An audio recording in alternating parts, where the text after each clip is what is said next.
Ada nggak perintah dari PDIP misalnya, kita gempur Prabowo, Tidak gitu, ada, kita Bang. gempur ini. Biarlah publik yang menilai kan. Dalam proses ini saya melihat bahwa PDI Perjuangan benar-benar membentuk seorang kader gitu loh.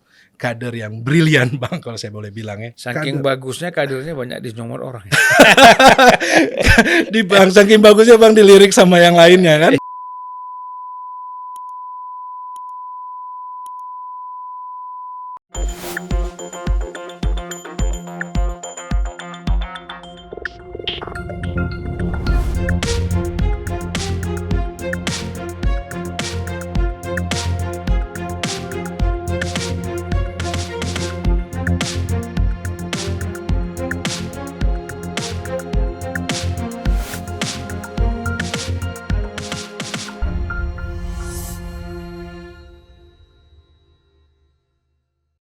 Bismillahirrahmanirrahim.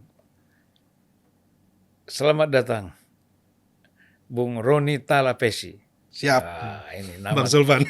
ya, ini sudah sangat terkenal sebenarnya. Saya tidak usah memperkenalkan lagi. Ya. Iya, Bang. Siapa yang tidak kenal Roni sebagai penasihat hukum atau pengacara Baradae Iya, Bang. yang berhasil memenangkannya di pengadilan, Iya. dan kemudian sekarang Baradae ada di luar menghirup udara segar Iya, Bang. setelah menjalani hukuman setahun ya, Iya. 1 tahun. Luar biasa. Saya kira kalau kita bicara kasus Sambo hampir 3 bulan terus ada di media, selalu muncul itu Roni Talapesi. Wah, Terima kasih, Bang. ya, luar biasa.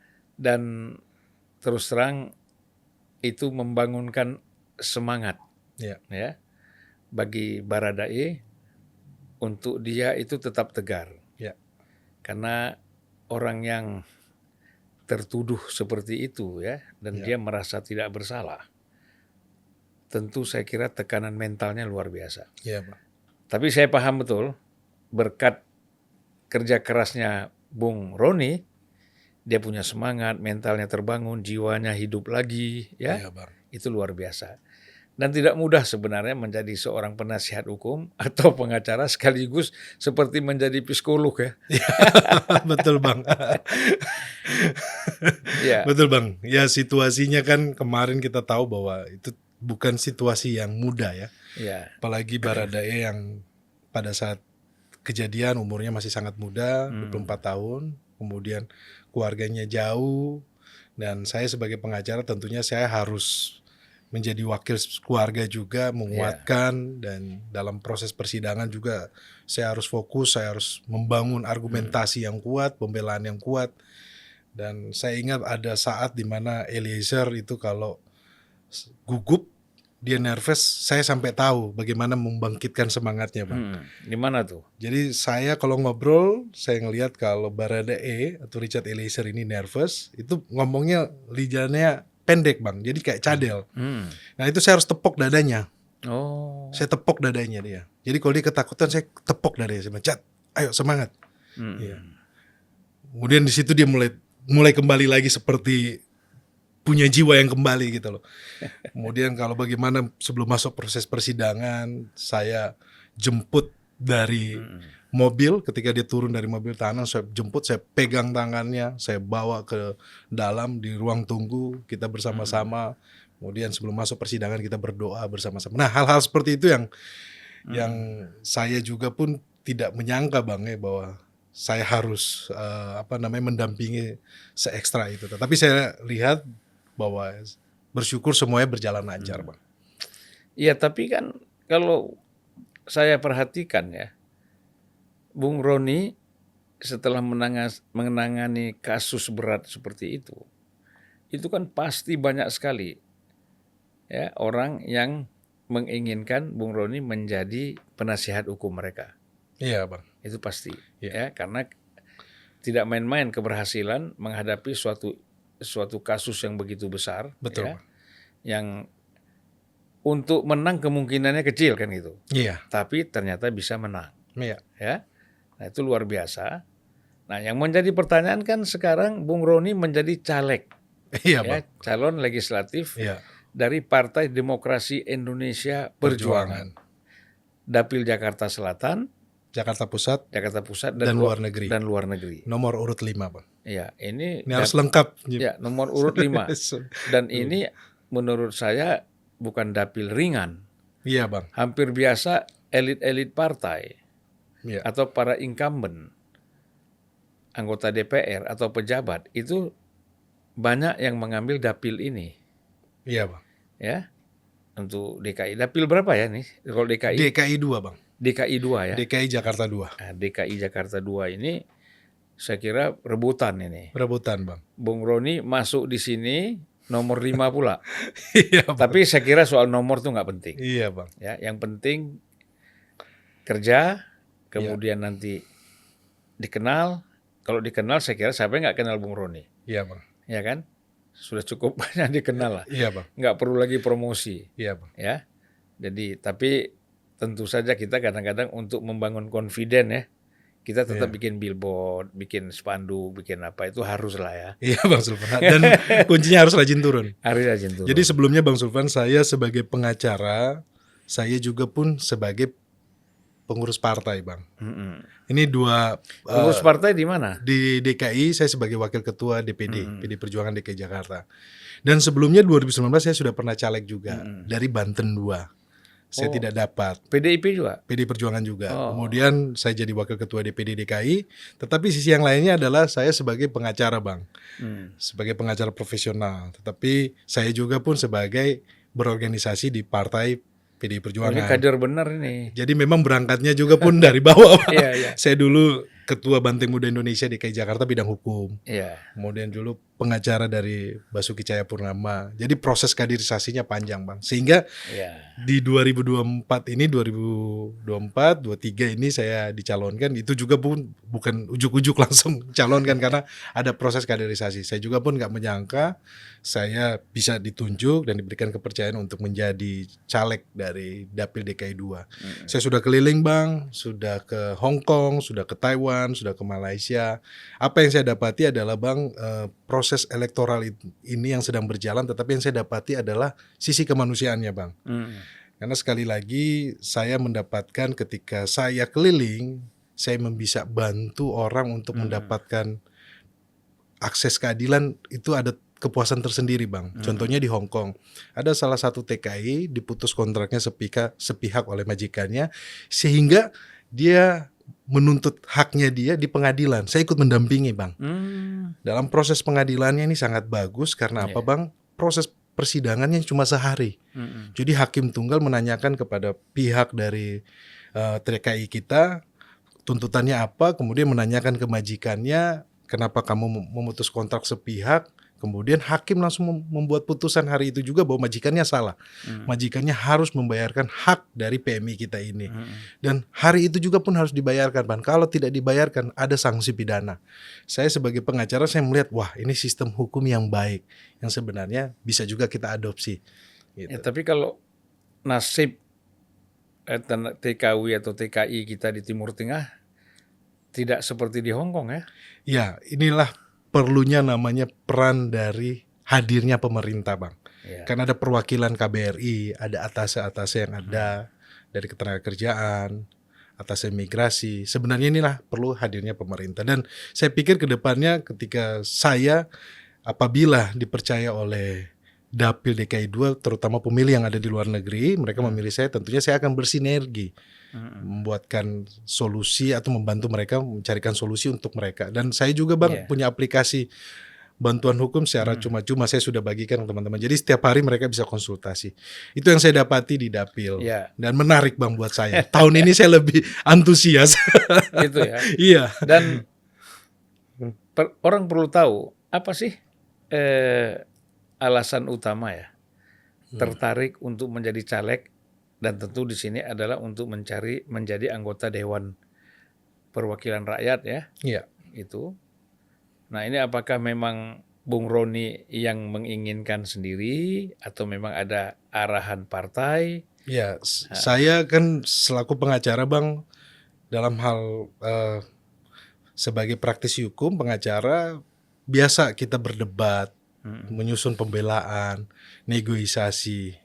Nah, saya pikir bahwa tahapan yang saya sudah lewati ini sebagai pengacara, saya coba praktekkan juga di dalam politik praktis, Bang.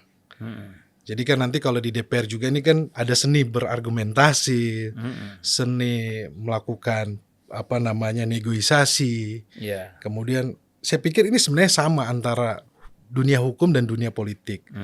Dan tujuannya pun sama, Bang. Ya. Karena untuk kepentingan orang banyak. Kalau di sisi hukumnya kita mencari keadilan. Kita membela orang untuk mencari keadilan. Saya rasa juga pun di politik sama, Bang. Bagaimana menyusun undang-undang, membuatkan regulasi, kemudian mengawal anggaran. Ini juga untuk kepentingan banyak orang, untuk keadilan sosial untuk banyak orang. Saya pikir seperti itu. Jadi setelah saya jadi lawyer, Bang, dan saya sekarang menjadi caleg, tujuannya adalah agar saya bisa berbuat lebih banyak. Ya. Membantu wong cilik, membantu orang yang kecil untuk mendapatkan keadilan, kemudian bagaimana proses mengawal menyusun undang-undang, revisi undang-undang, dan budgeting, anggaran, supaya lebih keberpihakannya kepada orang-orang kecil. Tapi kan persoalannya tidak semudah itu ya. Tidak semudah itu, Bang. Kita tahulah di DPR itu bukan saja persoalan perdebatan. Ya. Kadang-kadang ada sekelompok orang menang dalam perdebatan, tapi kalah dalam keputusan. Ya. Kan itu yang sering kita lihat. Iya. Iya kan? Dia berdebat di dalam ruang sidang itu hebat dan luar biasa. Ya. Tetapi keputusannya dia kalah. Iya. Gitu kan? Ada praksi-praksi yang memang dalam perdebatan itu bagus, tetapi dalam keputusan dia kalah. Iya, Bang Sulvan. Saya pikir ya Abang sebagai senior saya sudah punya pengalaman juga di DPR. Saya lihat sih, Bang, sekarang sudah perkembangan zaman ya. Sudah banyak berubah. Kita lihat juga kan bagaimana lahir pemimpin-pemimpin yang bagus yang memang benar-benar berangkat dari proses perjuangan, kemudian punya integritas.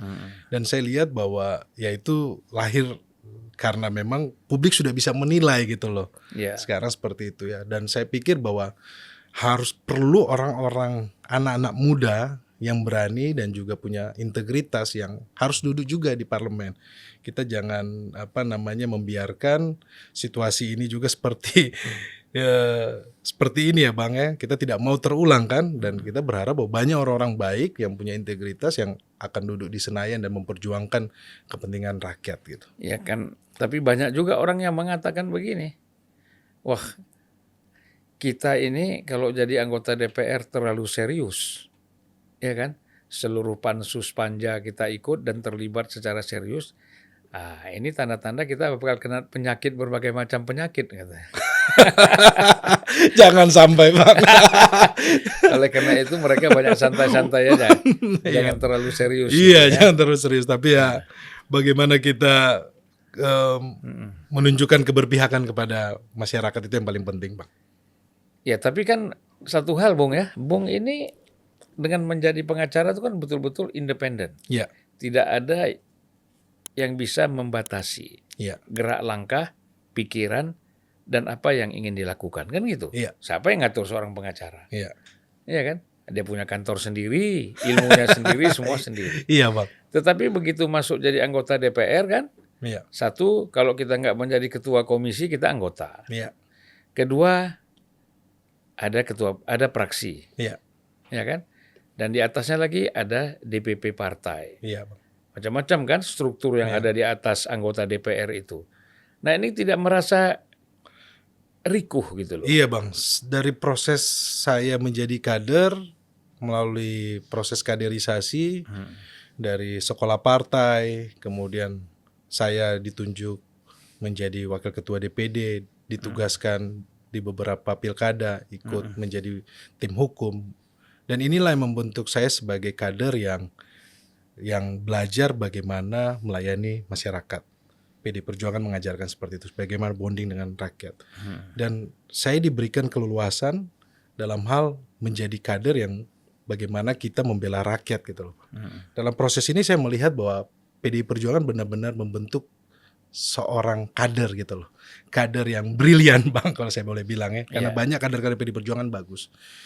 Itulah yang membentuk kami, sehingga ketika saking bagusnya kadernya banyak dinomor orang. Di Bang, saking bagusnya, Bang, dilirik sama yang lainnya kan. Iya. Itu sudah biasa itu, Bang. Jadi ya saya pikir bahwa sampai di titik ini ketika saya maju juga pun saya tidak harus bayar apa-apa, saya nyalek juga pun berjalan Iya.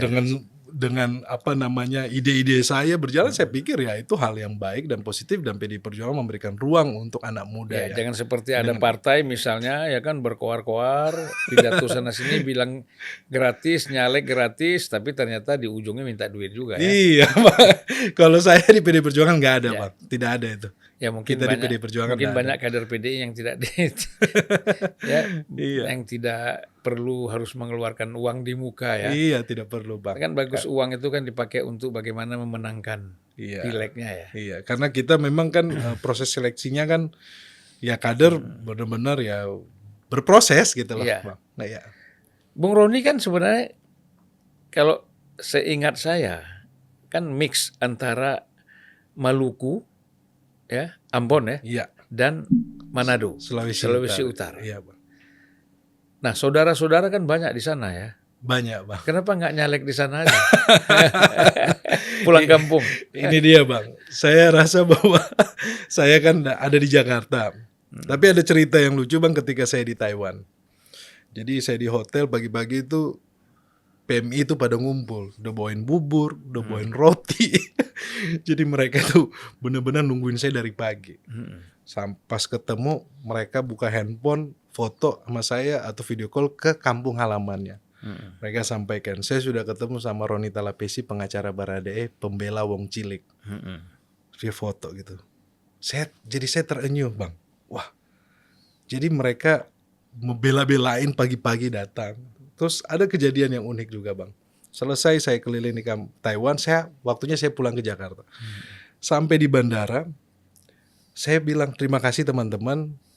Mereka mau beli oleh-oleh ceritanya, Bang, souvenir dari toko gitu. Mereka mau beli apa, coklat atau apa buat anak saya, buat keluarga. Saya bilang enggak usah, Bang. Saya masuk di depan pintu pemeriksaan. Salah satu TKI itu nyelipin gepokan gitu kan, masuk langsung ke tas saya. Saya belum sadar, Bang. Saya bilang ini apa nih? Pas saya masuk ke dalam, uang, Bang. Jadi mereka ada uang ngumpulin, saya nggak usah bilang nominalnya, Bang. Uangnya mereka taruh di tas saya. Terus saya bilang, lain kali jangan begini ya, karena saya nggak mau. Gitu. Terus mereka sampaikan apa? Itu uang kita hasil patungan. Kita hasil patungan dan ini kita mau kasih ke Bang Roni. Saya bilang, wah kalau udah begitu sih menang nih di Hong Kong. Hong Kong di itu Taiwan. di Taiwan. Iya, Taiwan, itu kejadian unik ya, itu, Bang. Taiwan, Hong Kong ya. Biasanya kan kita ngeluarin duit tuh. Ini malah kebalikannya. Karena itu ya, karena mereka merasa bahwa saya bagian dari mereka dan bisa mewakili mereka ketika nanti jadi. Jadi kita nggak boleh underestimate Nggak sama boleh rakyat underestimate. kecil. Iya. Rakyat kecil ini solidaritasnya lebih tinggi. Tinggi sekali, Bang. Iya kan? Mereka Dan sangat, mereka tidak ada pamrih apa-apa. betul. Itu luar biasa. Mereka perasa dan mereka solidaritas, betul, Bang. Mencintai bangsa ini gitu. Ya. Jadi orang-orang kaya perlu belajar dari rakyat Betul. soal solidaritas, Betul, ya, loyalitas dan Betul. lain-lain. Dan Betul. tanpa pamrih. Betul, Bang. Itu yang paling penting. Nah, jadi memang kalau kita menyalek itu kan mahal ya, Iya, bukan Bang. gampang. Iya. Saya kira banyak orang menghabiskan di atas 10 miliar. Iya, Bang. Ya mungkin Bung Roni tidak sebesar itu. Tidak, Bang. Karena sudah terlalu banyak investasinya di dalam dunia hukum. Iya, Bang. Ya, Iya, Bang. orang Mereka ngelihat kan track record, Bang. track record. Iya. Cuman kan nggak ada salahnya kalau saya tanya, kira-kira Sambo ikut nyumbang nggak? Nggak ada, Bang. Iya. Nggak ada lah, Bang. Nggak ada Saya. ya? Iya. Nggak, daripada gini.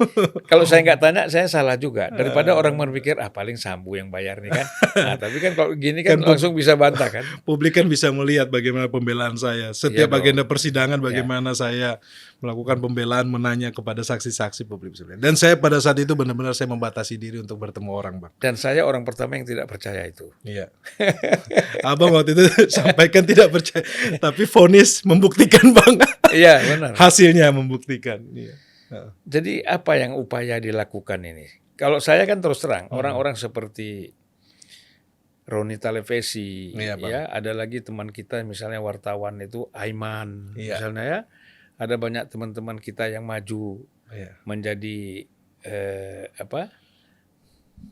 caleg ini, orang-orang bagus ini ya, ini kita harapkan memang kita doakan terpilih. Ya, Itu terima paling kasih, Bang. penting. Ya. Kenapa? Karena memang parlemen itu perlu diwarnai Betul. oleh orang muda Baik. dan yang memang punya idealisme. Baik, Bang. Ya. Nah di DPR itu orang mempertahankan idealisme itu sebenarnya tidak kekurangan juga. Baik, Bang. Kan kalau di luar kita idealis teriak-teriak di jalan siapa yang bayar? Paling kalaupun ada yang bayar, paling bertahan tuh 1 bulan. Ya. Ini 5 tahun kita idealis, kemudian kita dibayar, Ya. ya kan? Sebagai satu kenikmatan kan, gitu. Nggak usah lagi macam-macam. Ya. Nah, itu yang kita harapkan kepada kawan-kawan yang muda itu bersikap hal seperti itu. Betul, Bang. Betul, dan masyarakat sekarang saya pikir, Bang, sudah sangat selektif ya. Mereka juga pun melihat profil dari para caleg ini. Ya. Iya, rekam jejaknya mereka tahu dan mereka selektif, Bang. Saya lihat seperti itu. Dan banyak harapan yang mereka titipkan kan. Dan selama saya keliling ya banyak yang saya dapati, Bang, di dapil itu. Ya terutama soal penegakan hukum, Bang, ke depannya.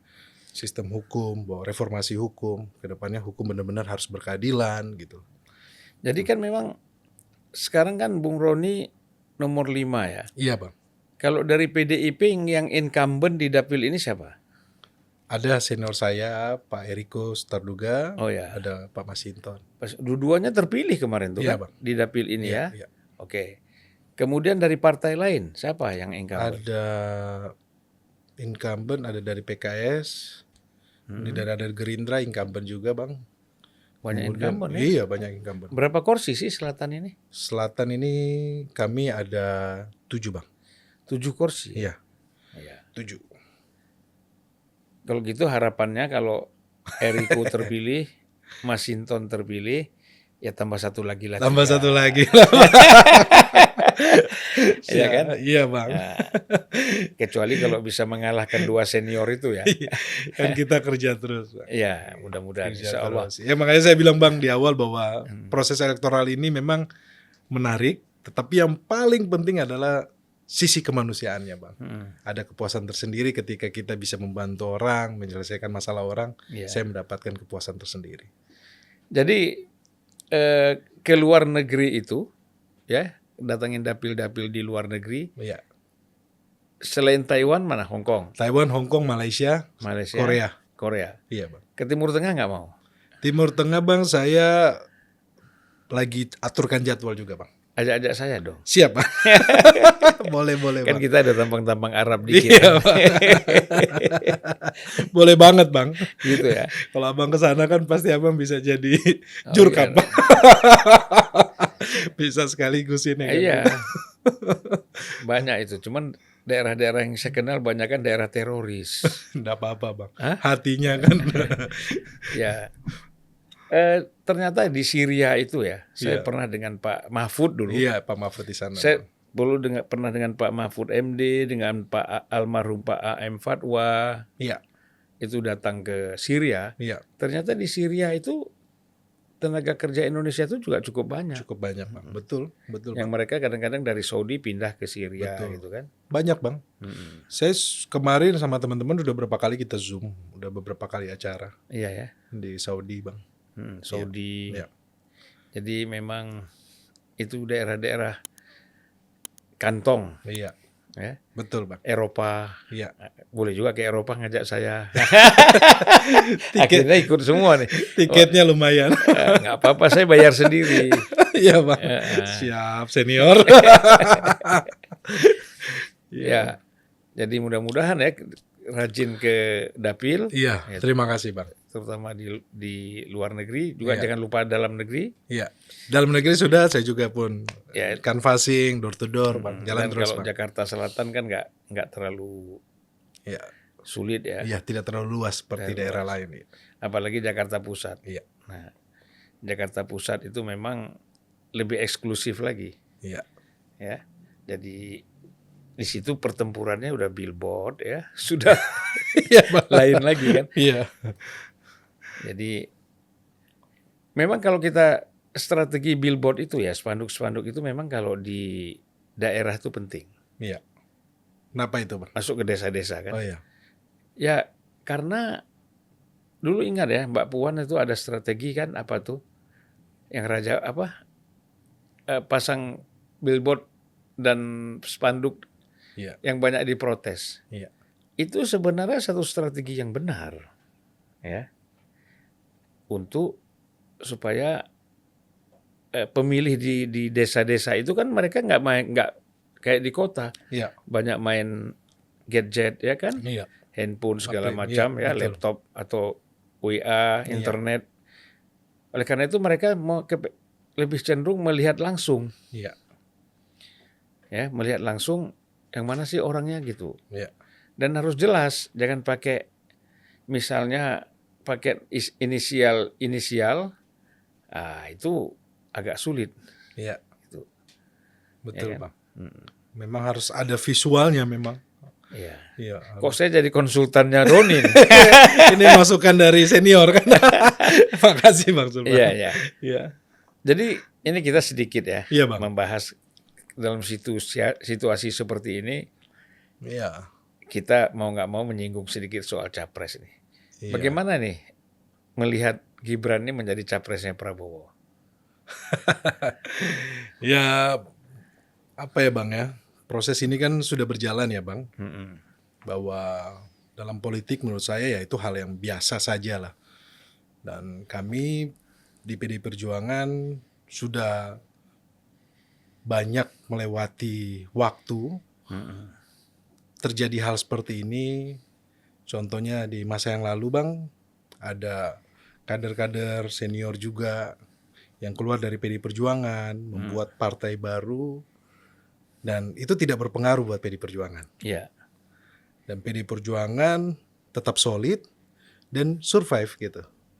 Jadi kalau hal seperti ini dengan keadaan politik yang saat ini menurut saya ya seperti biasa saja Bang. Ya, jadi buat PDIP ini bukan turbulensi politik ya. Bukan turbulensi politik Bang. Ya, jadi Kita biasa. sikapi dengan hal yang Iya. biasa. Iya. Nah, kalau kita lihat kan di sini Pak Jokowi sebagai kader PDIP ya, sekarang saya kira sudah transparan lah. Iya. Beliau kan mendukung Prabowo ya, apalagi Gibran menjadi cawapres bersama dengan Prabowo. Iya. Nah, tentu gimana pun orang nggak percaya lah kalau dia nggak mendukung Prabowo kan, Iya. dengan melihat realitas seperti ini gitu loh. Iya. Nah ini kira-kira akan mengurangi suara PDIP nggak? Ya itu Bang, yang tadi saya sampaikan bahwa PD Perjuangan ini kan sudah melewati proses waktu yang panjang Bang. Kemudian kader-kader yang dibentuk, kemudian sudah melewati proses kaderisasi lewat sekolah partai, lewat penugasan-penugasan, kemudian bagaimana di fraksi memperjuangkan kepentingan rakyat gitu loh Bang. Jadi ya buat kami ya dengan keadaan seperti ini sekarang kami fokus bagaimana kita memenangkan capres kita Bang. Gitu, fokus memenangkan Pak Ganjar dan Pak Mahfud dan Iya. kita semuanya satu gerakan, kita solid. Ya, sudah itu Bang. Jadi kita tidak mau terpengaruh dengan hal-hal seperti ini. Ya, Ada nggak perintah dari PDIP misalnya kita gempur Prabowo? Tidak Gitu, ada, kita Bang. gempur ini. Tidak ada Bang, Ya kan? dalam politik ini kan hal-hal seperti ini ya. Tetapi sekali lagi Bang, biarlah publik yang menilai kan. Tapi kan PD Perjuangan sekarang kita fokus ke Pak Ganjar dan Pak Mahfud. Ya. Kansnya untuk menang gimana? Kita harus optimis Bang. Gitu ya. Harus optimis Bang. Ya, kita harus bergerak terus, kita harus rajin turun ke bawah sesuai dengan instruksi dari Ibu Ketua Umum. Ya. Suasana di PDIP gimana sekarang? Kita sekarang Bang suasananya ya semuanya semangat memenangkan Pak Ganjar dan Pak Mahfud itu Bang. Tidak terpengaruh kan. Jadi dalam kampanye-kampanye itu nanti pasti dimasukkan itu ya. Saya pikir tidak lah. Untuk, Kita enggak, maksudnya untuk memenangkan Pak Pak Ganjar dan Pak Mahfud itu betul, kan iya. strategi itu kan pasti ada kan. Betul Bang. Dan ya kita berpolitik dengan santun, kemudian kita fokus, bagaimana juga pun kader-kader yang diberikan kepercayaan untuk maju di legislatif sebagai caleg, itu juga pun semua bekerja, dan kita memang mesin partai bergerak, dan PDI Perjuangan sudah melewati waktu-waktu seperti ini Bang, Iya. sebelumnya. Jadi kira-kira ada nggak arahan ya? Ya mungkin apa ya, bahasa lebih halus lagi ya. Arahan tuh kayaknya wah kok diarahkan terus nih kan. Tapi itulah kira-kira kita ambil istilah itu menjadi positif aja. Ya. Bahwa arahan dari partai, apakah namanya taktik, strategi, atau apa yang dilakukan untuk memenangkan Ganjar dan Mahfud ini apa ya? Ya, kalau strategi menurut saya tidak bisa saya bicarakan di Ya, umum aja. terbuka ya, tapi adalah bagaimana supaya lebih giat, bagaimana kita kerja keras sih. Dan kita turun ke bawah, kita door to door, dan ya semangat itu yang kita jaga bersama itu. Ya masalahnya kan begini juga. Kadang-kadang kalau kita jadi caleg, ya, ketika kita sampai ke satu daerah misalnya, ke satu basis masyarakat, tentu kan banyak sekali yang mereka sampaikan kepada caleg ini, mohon bantuan dalam berbagai macam problem yang mereka hadapi ya. Mulai dari nggak tahu saya di Jakarta ini masih ada nggak yang nggak punya WC, pompa, selokan yang macet, jalan ya kan? rusak, macam-macam itu kan yang sebenarnya problem itu adanya di daerah terpencil ya. Betul Bang. Tapi selama Bung Roni turun di Jakarta masih ada problem-problem. Masih ada Bang. Dan saya klaster Bang, di mana yang betul-betul membutuhkan dan itu untuk kepentingan masyarakat banyak, itu saya bantu Bang. Dan saya juga pun harus menyesuaikan dengan kapasitas saya Bang, budget saya juga kan. Kita lihat, yang penting seefisien dan seefektif mungkin Bang. Dan masyarakat tahu bahwa kita benar-benar hadir gitu Bang. Dan juga pun saya bisa sinergi sama teman-teman yang sekarang sedang menjabat sebagai DPRD fraksi PDI Perjuangan di DKI Jakarta. Jadi contohnya kalau ada selokan atau jalan rusak, kita minta tolong sama rekan kita kan, bisa lewat eksekutif untuk membantu gitu kan. Bagaimana kita lihat problematika yang ada di masyarakat, langsung kita cepat advokasi. Seperti itu Pak. Iya, jadi kalau kita lihat di sini informasi dari Bung Roni ya, bahwa masih banyak orang-orang yang memang tadi kebutuhan-kebutuhan basicnya belum terpenuhi, berarti ini memang gubernur yang lalu ini belum beres kerjanya ya.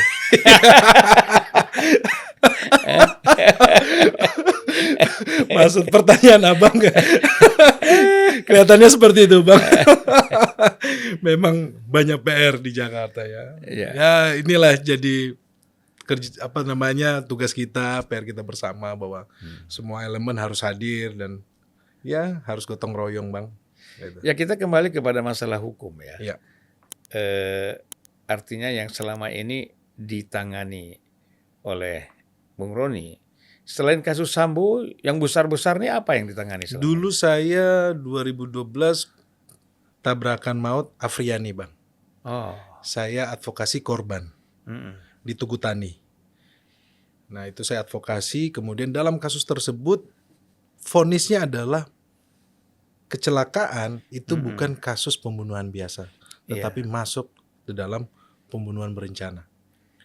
Oh, dalam kecelakaan itu? Iya, itulah yang menjadi jurisprudensi, sehingga kasus-kasus kecelakaan selanjutnya, berikutnya, itu orang sangat hati-hati.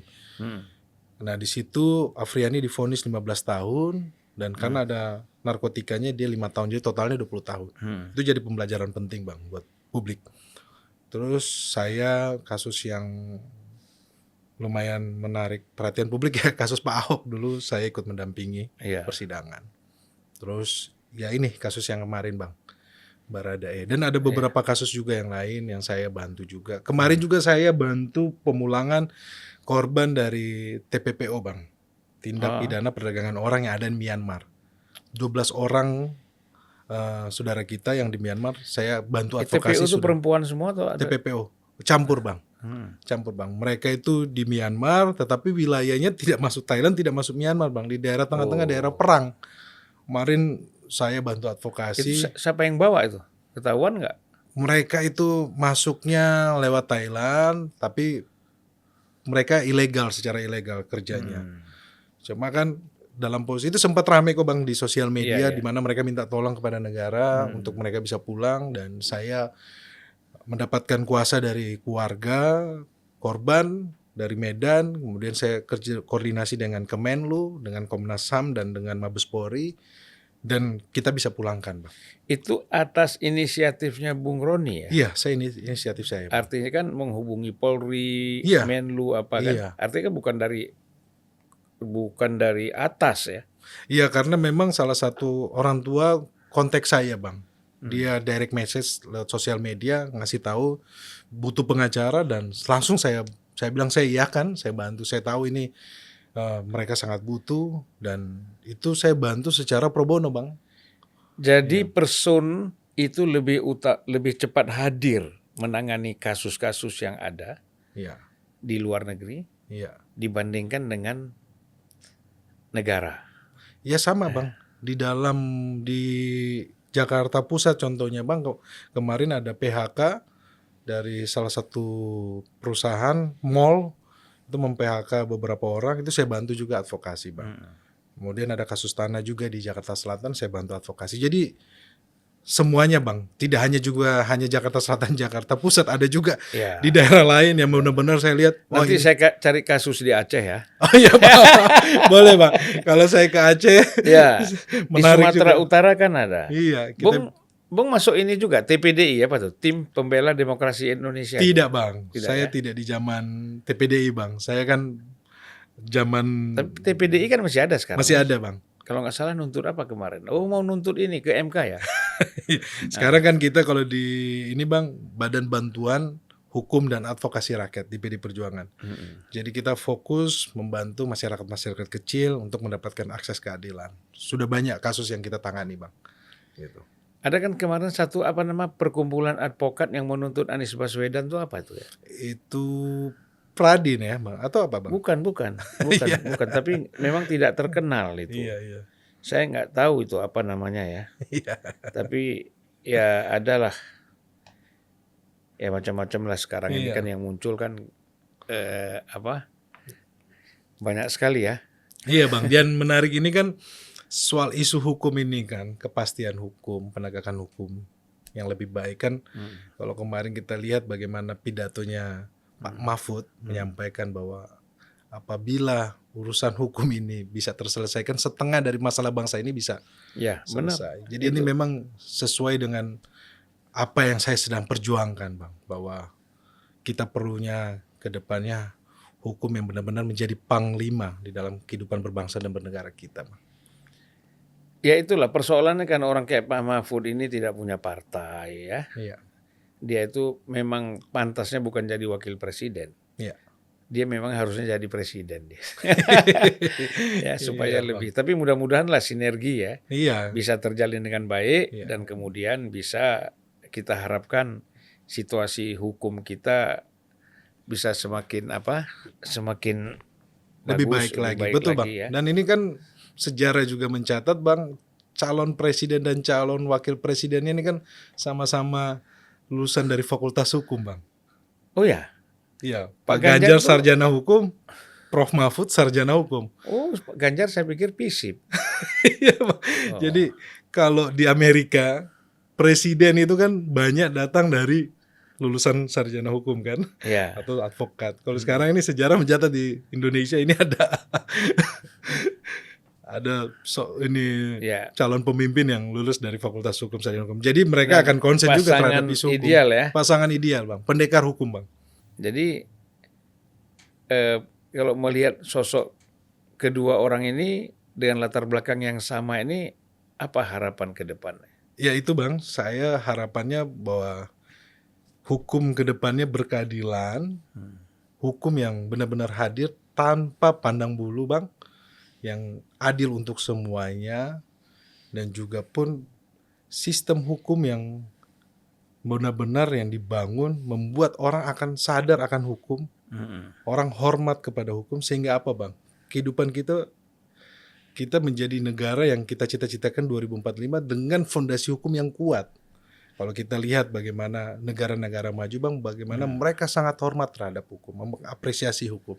Dan itu harapan saya sebagai anak muda yang juga sekaligus praktisi hukum, saya harapkan bahwa ke depan benar-benar hukum itu hadir dan hukum jadi panglima Bang, dan tidak tanpa pandang bulu pada siapapun. Ya memang bertahap ya. Bertahap. Bang. Misalnya kita lihat dulu 5 tahun sebelum ini kita lihat peran Jaksa Agung itu ya, Iya. Kejaksaan Agung itu kan hampir tidak pernah terdengar Iya. dalam menangani kasus hukum. Iya. Tapi 5 tahun terakhir ini luar biasa ya. Iya, ada restoratif justice Bang. Iya, Luar bagus, biasa. Bang. Bagus. Dan saya dengar Pak Jaksa Agung ini kader PDIP ya. bukan. Dia orang bebas saja. Profesional ya Bang? Profesional. Iya, karena dulu kan mantan dari jaksa juga ya. Ya, satu, kedua kan dia kan belum pernah lepas dari birokrasi. Iya. Oleh karena itu nggak mungkin menjadi anggota partai. Iya. Tapi tidak masalah Bang, kalau kejaksaan kayak di Amerika kan memang juga pun Jaksa Agung juga pun bisa juga dari anggota partai. Dan juga kan Jaksa Agung sebelumnya di Indonesia pernah dari tidak hanya juga dari birokrasi. Dari Nasdem ya. Dari Nasdem. Ya? Iya. Pak Prasetyo itu dari Prasetyo, Nasdem iya. 2014-2019 ya. Iya. Ya. Betul Bang. Saya nggak tahu apakah ada syarat setelah menjadi Jaksa Agung harus mengundurkan diri. Iya. Dulu pernah ada yang dari Golkar Bang, jadi Jaksa Agung. Ada ya. Pak siapa namanya? Iya. Oh, Pak Marzuki Usman. Pak Marzuki Usman. Oh, banyak kalau dulu Iya. itu. Ya. Jadi memang zaman Orde Baru ya Golkar semua lah. Iya.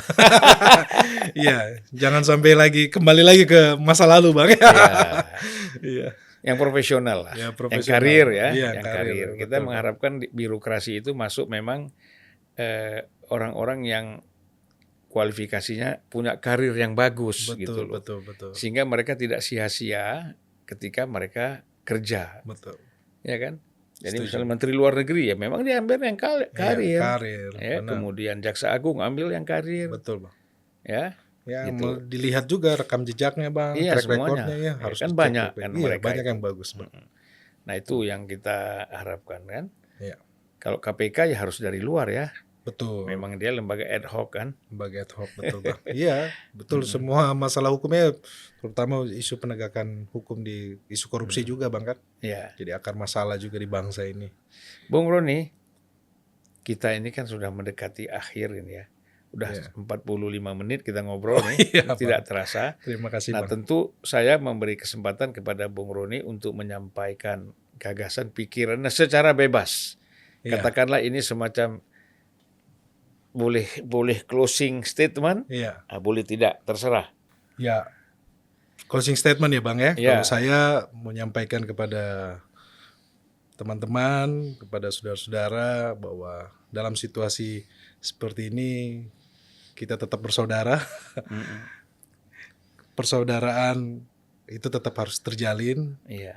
dan kedepannya tetap kita harus optimis bahwa Indonesia kedepannya lebih baik lagi, terutama untuk penegakan hukumnya. Karena di Indonesia akan menjadi rumah untuk anak cucu kita. Jadi kita harus bangga menjadi warga negara Indonesia. Buat teman-teman yang ada di luar negeri, tetap optimis, tetap mencintai Indonesia, dan gimana pun inilah rumah kita di Indonesia.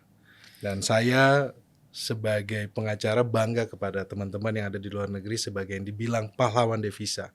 Kalian punya rasa mencintai Indonesia lebih dari kita. Kita harus banyak belajar dari kalian. Terima kasih teman-teman. Oke, Bung, terima kasih banyak atas kehadirannya. Insya Allah terpilih sebagai anggota DPR RI, Amin.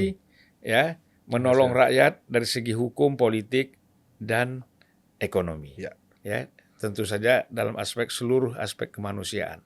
Ya. Terima kasih, Bung. Terima kasih Bang. Sampai jumpa lagi. Sampai jumpa Bang.